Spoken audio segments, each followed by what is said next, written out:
আপনি কি জানেন স্বর্গের গঙ্গা নদী কিভাবে মর্তে এলো? আর এর পিছনে লুকিয়ে আছে কোন অভিশপ্ত 60,000 রাজপুত্রের পুড়ে ছাই হয়ে যাওয়ার রহস্য? আজ সেই গল্পটাই তোমাদেরকে শোনাবো। গল্পটা ত্রেতা যুগের। অযোধ্যার রাজা সগর একটা অশ্বমেধ যজ্ঞ করেছিলেন, কিন্তু দেবরাজ ইন্দ্র হিংসা করে সেই যজ্ঞের ঘোড়াটি চুরি করে পাতাল লোকে মহর্ষি কপিলের আশ্রমে লুকিয়ে রাখেন। রাজা 60,000 পুত্র ঘোড়া খুঁজতে খুঁজতে কপিল মুনির আশ্রমে পৌঁছায় এবং মণিকে চোর ভেবে অপমান করে। দীর্ঘ ধ্যানে মগ্ন কপিল মুনি ক্রুদ্ধ হয়ে চোখ খোলা মাত্রই তার চোখের আগুনে পুড়ে ছাই হয়ে যায় সেই 60,000 রাজপুত্র। তাদের আত্মা পাতালে ছটপট করছিল। মহর্ষির অভিশাপ থেকে মুক্তির একটাই পথ ছিল, স্বর্গের পবিত্র গঙ্গাজল যদি তাদের চিতাভস্ম স্পর্শ করে তাহলেই তাদের মুক্তি হবে।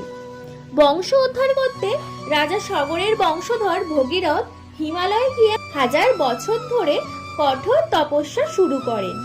তার তপস্যায় সন্তুষ্ট হয়ে দেবী গঙ্গা মর্তে আসতে রাজি হলেন, কিন্তু গঙ্গা বললেন, আমার তীব্র বেগের ধাক্কা পৃথিবী সইতে পারবে না, পৃথিবী ধ্বংস হয়ে যাবে। তখন ভগীরথ ডাকলেন মহাদেব শিবকে। শিব ঠাকুর গঙ্গার অহংকার ভাঙতে তার জটা বিছিয়ে দিলেন। স্বর্গ থেকে তীব্র বেগে নেমে আসা গঙ্গাকে শিব জটায় বন্দি করে নিলেন। পরে একটি জটার বাঁধন আলগা করতেই শান্ত ধারায় মর্তে বয়ে চললেন মা গঙ্গা। ভগীরথের পিছন পিছন গিয়ে পাতালে সগর পুত্রদের চিতাভস্ম স্পর্শ করে তাদের মোক্ষদান করলেন। জ্যৈষ্ঠ মাসের যে শুক্লপক্ষের দশমীতে গঙ্গা মর্তে পা রেখেছিলেন সেটাই হলো গঙ্গা দশহরা।